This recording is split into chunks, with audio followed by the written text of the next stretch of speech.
Hello. In the last part of the video, we have discussed about the section 2 of CRPC, which deals with the definition part. Today, we will read about the section 3 and section 4 of CRPC. Section 3 बात करता है constructions of references की. इसमें sub clause 1 है कि in this code any references without any qualifying words to a magistrate shall be constructed unless the context otherwise requires in relation to an area outside a metropolitan area as a reference to a judicial magistrate. Means कि जो non metropolitan area होगा उसमें magistrate को judicial magistrate कहा जाएगा और in a relation to a metropolitan area as a reference to a metropolitan magistrate. तो metropolitan area में उसको मेट्रोपॉलिटन मैजिस्ट्रेट कहा जाएगा. इस चीज़ को एक जुडिशियल मैजिस्ट्रेट को. नेक्स्ट है इसमें B. Any references to a magistrate of the second class shall in relation to an area outside a metropolitan area be constructed as a reference of judicial magistrate of second class. कोई भी second class का magistrate non metropolitan area में judicial magistrate of second class कहा जाएगा और and in a relation to a metropolitan area as a reference to a metropolitan magistrate, और उसको metropolitan area में मेट्रोपॉलिटन मैजिस्ट्रेट ही कहा जाएगा सेकंड क्लास वाले को. मीन्स कि जो सेकंड क्लास का मैजिस्ट्रेट होगा उसको नॉन मेट्रोपॉलिटन एरिया में तो जुडिशियल मैजिस्ट्रेट सेकंड क्लास कहा जाएगा और मेट्रोपॉलिटन एरिया में मेट्रोपॉलिटन मैजिस्ट्रेट कहा जाएगा. अब हम बात करते हैं C. Any reference to a magistrate of the first class in a relation to a metropolitan area be constructed as a reference to a metropolitan magistrate exercising jurisdiction in that area. Means कि कोई first class magistrate अगर metropolitan area का है तो उसको metropolitan magistrate कहा जाएगा. In relation to any other area be constructed as a reference to a judicial magistrate of the first class exercising jurisdiction in that area. Means कि कोई भी मैजिस्ट्रेट फर्स्ट क्लास का है और वो नॉन मेट्रोपॉलिटन एरिया का है तो उसको judicial magistrate of the first class कहा जाएगा. अब बात करता है D. Any reference to the chief judicial magistrate shall in relation to a metropolitan area be constructed as a reference to the chief metropolitan magistrate exercising jurisdiction in that area.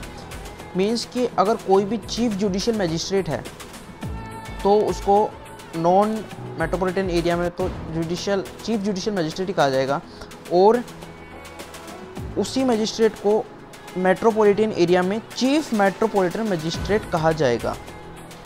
अब बात करते हैं सब क्लोज 2, जो कि बात करता है कि कोर्ट ऑफ जुडिशियल मैजिस्ट्रेट और court of metropolitan magistrate. Means कि नॉन मेट्रोपॉलिटन एरिया में वो कोर्ट जुडिशियल मैजिस्ट्रेट कोर्ट कहलाएगा और मेट्रोपॉलिटन एरिया मीन्स जिसकी पॉपुलेशन 1 मिलियन से अक्रॉस है उस एरिया में वो कोर्ट मेट्रोपॉलिटन मैजिस्ट्रेट कोर्ट कहलाएगा. अब बात करते हैं सब क्लोज 3 की. Unless the context otherwise requires any reference in enactment pass before the commencement of this code. Means ये बात करता है कि इस कोड के एनेक्टमेंट होने से पहले इन टर्म्स को पहले क्या कहा जाता था.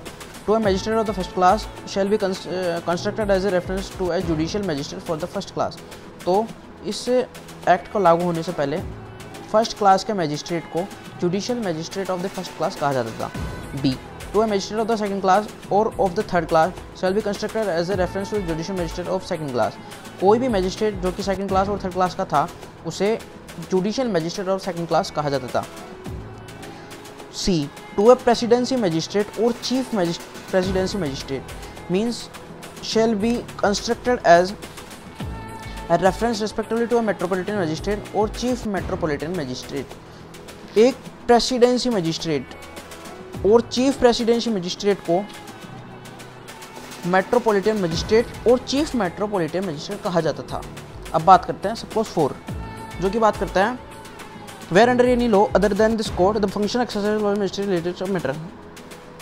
मीन्स कि इस कोड के अंदर कौन से फंक्शंस होंगे जो मैजिस्ट्रेट द्वारा फुलफिल होंगे. इसमें कि सब क्लोज ए कह रखा है appreciating or shifting of evidence for the formulation of any decision which expose any person to any punishment or penalty or detention in his custody pending investigation, inquiry or trial. Means कि shifting of evidence, penalty, detention, punishment, investigation, inquiry का काम magistrate द्वारा fulfil किया जाएगा और ये चीज़ें fulfil होगी बाय अ जुडिशियल मैजिस्ट्रेट. अब बात करते हैं सब क्लॉज बी, जो कि बात करता है कि एडमिनिस्ट्रेटिव और एग्जीक्यूटिव मजिस्ट्रेट क्या काम करेगा। तो एडमिनिस्ट्रेटिव मजिस्ट्रेट और एग्जीक्यूटिव मजिस्ट्रेट किसी भी लाइसेंस का ग्रांट करना, किसी भी लाइसेंस को रद्द करना या कैंसिल करना, इस रिगार्डिंग काम करेंगे अपने एडमिनिस्ट्रेटिव और एग्जीक्यूटिव मजिस्ट्रेट।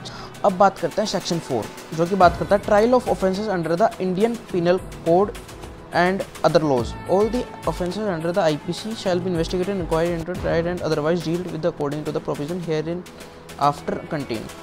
Means कि जितने भी IPC में सेक्शंस कवर्ड हुए हैं, जितनी भी पनिशमेंट्स कवर हुई है, उनकी प्रोसीडिंग्स CRPC के अकॉर्डिंग होगी। जैसा कि सब्जेक्ट का नाम ही क्रिमिनल प्रोसीजर है, तो कहीं ना कहीं ये उस प्रोसीजर की बात करता है जो कि जुडिशियल वे द्वारा किसी भी अक्यूज्ड को दिया जाता है या किसी भी दोषी को दिया जाता है।